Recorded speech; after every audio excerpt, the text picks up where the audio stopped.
उन लोगों को बुद्धि नहीं आ रही, इसलिए मैंने लिखा था गुरुजी आ रहे हैं तुम्हें बहका रहे हैं, बनाते हैं चेले और चेलियां, गुरु आ रहे हैं तुम्हें बहका रहे हैं,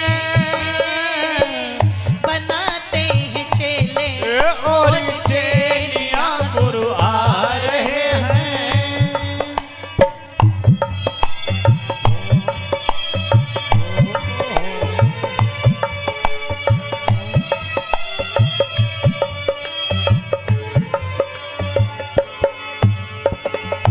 सिरसा में धन धन सतगुरु तेरा ही आसरा, सिरसा में धन धन सतगुरु तेरा भी आसरा, कानों में मंत्र देकर माता बहन हंस रहा है, बड़ा गिडोंगी चला रहा पंथा पोंगी हो, है बड़ा ही डोंगी चला रहा पंथा पोंगी,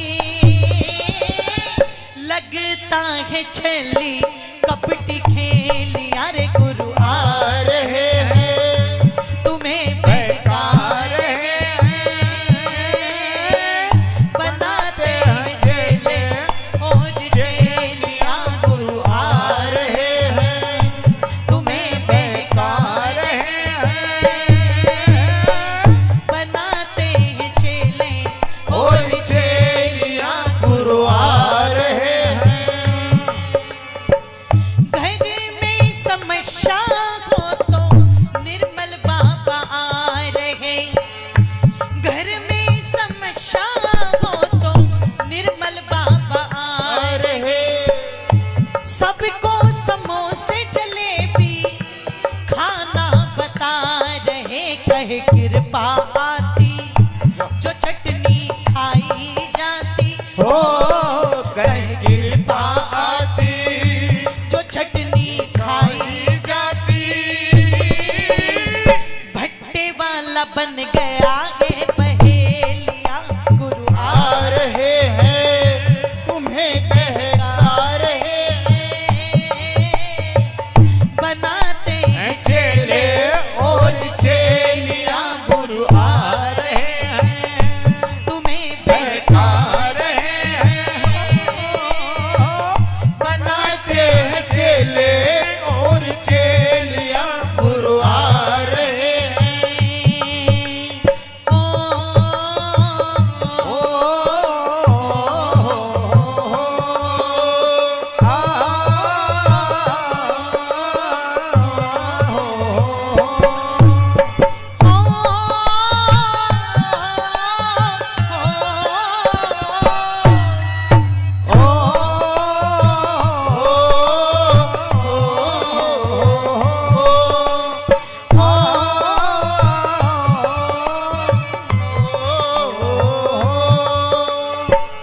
कहीं आशा राम कहीं रामपाल बैठे हैं, कहीं आशा राम कहीं रामपाल बैठे हैं, जाने ना पाए जनता ऐसे धन ऐठ चेलिया चरण दबाए, गुरुजी मोक्ष दिलाए, चेलिया चरण दबाए, गुरुजी मोक्ष दिलाए,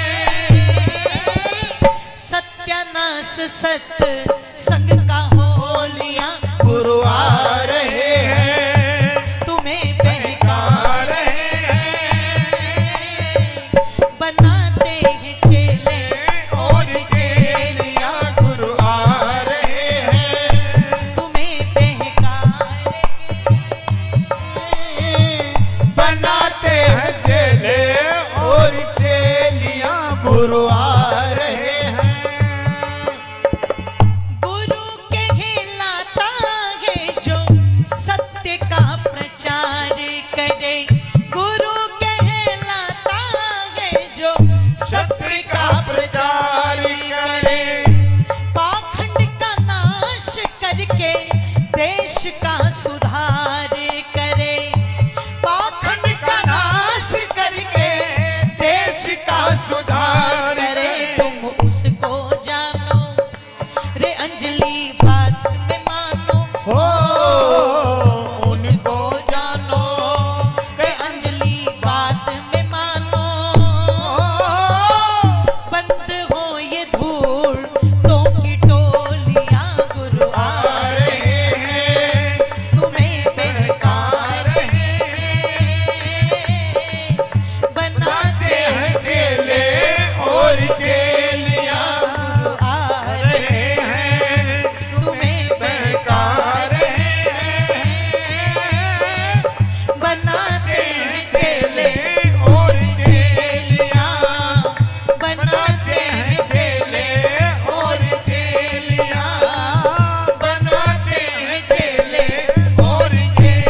ओ मेरी माताओं, आर्य समाज गुरु का विरोध नहीं करता, गुरुडमवाद का विरोध करता है।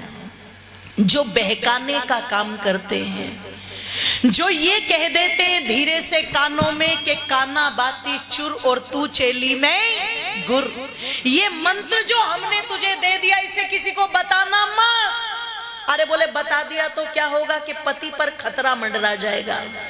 एक तरफ तो ये घर को तोड़ने वाली मेरी माताओं शिक्षा है, जो पत्नी अपने पति से बात छिपाएगी, जिस रिश्ते में विश्वास ही नहीं होगा, मेरी माताओं बंधुओं, आप चिंतन करना वो घर टूटेगा या जुड़ेगा, आप खुद सोचो। एक तरफ तो वैदिक दर्शन कहता है, जब फेरों के वक्त ध्यान रखिएगा, जब विवाह की वेदी पर वर और वधु आकर के बैठते, माताओं 5 मिनट की बात सुनो, बैठो एक बार 2 मिनट, 5 मिनट बस, मैं तो खुद ही समापन की ओर जा रही हूं, है ना। 5 मिनट में तो कोई नहीं तुम्हारी भैंस खोल के ले जाएगा, बैठ जाओ आराम से। ये तो दोंगड़ाईर बहुत अच्छा गांव है, जिनके घर पर मैं ठहरी हूं मुझे बता रहे थे, बोले हमारा गांव बड़े सज्जन लोगों का गांव है ना।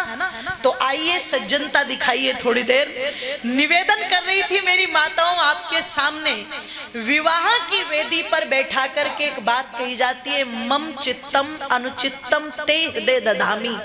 पत्नी कहती है देखो आज से तुम्हारा और मेरा जो हृदय है वो अलग नहीं है, वो एक है, तो तुम मुझसे कुछ मत छिपाना और मैं तुमसे, जोर से बोलो, नहीं कुछ छिपाऊंगी। उधर पति भी अपनी पत्नी के हृदय पर हाथ रख करके यही बात कहता है, देवी मैं भी तुमसे कुछ नहीं छिपाऊंगा और तुम भी मुझसे कुछ मत छिपाना। एक तरफ तो वेद का मंत्र ये शिक्षा दे रहा है, और ये वेद के विपरीत चलने वाले ढोंगी क्या कह रहे हैं, जो हमने मंत्र दे दिया वो पति को भी बताना, जोर से बोलो। और कई घर टूट गए इसी बात को लेकर के ध्यान रखना, कई घर टूट गए। एक तो सच्ची घटना, पंडित रामनिवास जी यहाँ आए होंगे कई बार, वो सुनाया करते, बोले मंत्र लेकर के आई तो पति ने विरोध किया, तो मुझसे बिना पूछे कहाँ गई थी, तो बोले सेवा पे गई थी, कि जब तू मेरे घर में मेरी बूढ़ी माँ की सेवा नहीं कर सकती, तू मेरे बूढ़े पिता की सेवा नहीं कर सकती, उन्हें तो तू रोटी देते हुए कुड़कुड़ करती है, तो गुरुजी क्या तेरा फूफा लगता था जो तू उसकी सेवा करने के लिए गई?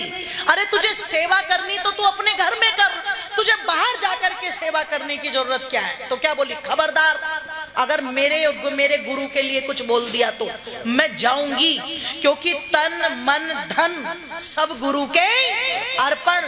तो उन्होंने कहा जब सब कुछ गुरु के अर्पण कर दिया तो फिर तुम यहाँ क्या लेने के लिए आई हो? एक काम करो बहन जी, अब तक तो हम पति पत्नी थे, पर आज ऐसा लगता है जैसे हमारा गोत्र एक हो गया हो, तुम अपने रास्ते जाओ, मैं अपने रास्ते चला जाता हूँ, क्योंकि तेरी मेरी इस घर में दाल गलने वाली। तो सुनो, चुटकी बजा करके क्या कहती है, कोई जरूरत नहीं मुझे पति की, जा रही हूं मैं। पिता के घर गई, पिता था समझदार, उसने जब बेटी की बात को जाना तो बेटी को डांटा और डांट करके कहा कि चुपचाप अपने घर चल, तेरा पति अपनी जगह बिल्कुल ठीक है। अरे पति से बिना पूछे तू गई क्यों? रामायण में कभी माता अनुसुईया का संदेश पढ़ना, सबसे पहले माता सीता को अनुसुईया जी ने क्या कहा था, पति से बिना पूछे कोई काम नहीं करना चाहिए। कहीं जाओ तो पति से पूछ के, कहीं आओ तो पति से पूछ के। ओ मेरी माताओं, आज ये उपदेश खत्म हो गए और अपने उपदेश चालू कर दिए। पिता ने डांटा, फटकारा, तो भी लड़की कितनी पक्की बना दी, पता नहीं कौन सा प्रसाद खिलाया, कौन सी जड़ी बूटी खिलाई कि चुटकी बजा के कहती है ना मुझे पति की आवश्यकता, ना मुझे पिता की आवश्यकता, मेरे लिए तो धन धन सतगुरु तेरा ही आसरा, और तू ही पीहर, तू ही सासरा, सब कुछ तू ही है।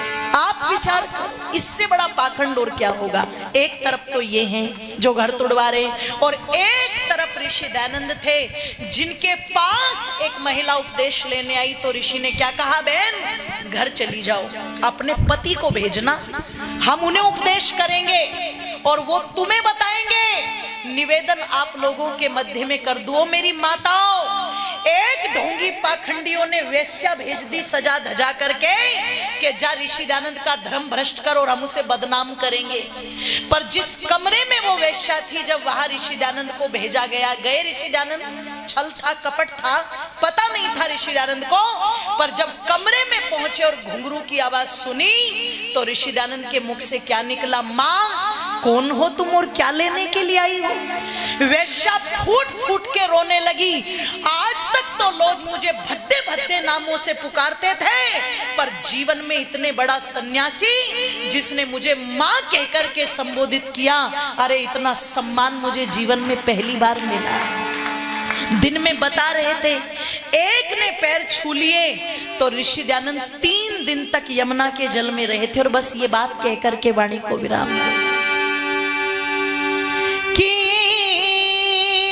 समय की घटना ऋषि जी, मथुरा नगरी ठहरे थे, एक देवी ने चरण छू लिए, रुको रुको यूं कह रहे थे। एक समय की घटना ऋषि जी, मथुरा नगरी ठहरे थे, एक देवी ने चरण छू लिए, रुको रुको यूं कह रहे थे। 3 दिन तक रहे यमुना में, जहाँ शीतल जल बह रहे थे, सच पूछो तो ऋषि दयानंद सागर से भी गहरे थे। सच पूछो तो ऋषि दयानंद सागर से भी गहरे थे। खेमचंद गुण गाया कर तू, खेमचंद गुण गाया कर तू, ऋषि के अपने गाने में हो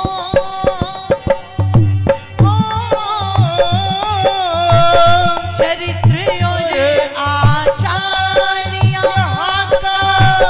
था मशहूर जमाने में, मगर आज भारत का गौरव लग रहे लोग मिटाने में।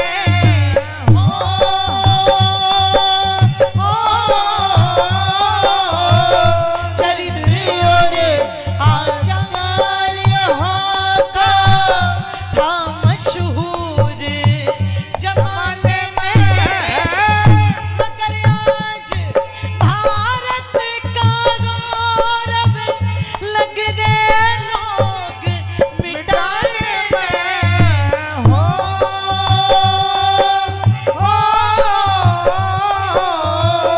चरित्र और आचार्य का चरित्र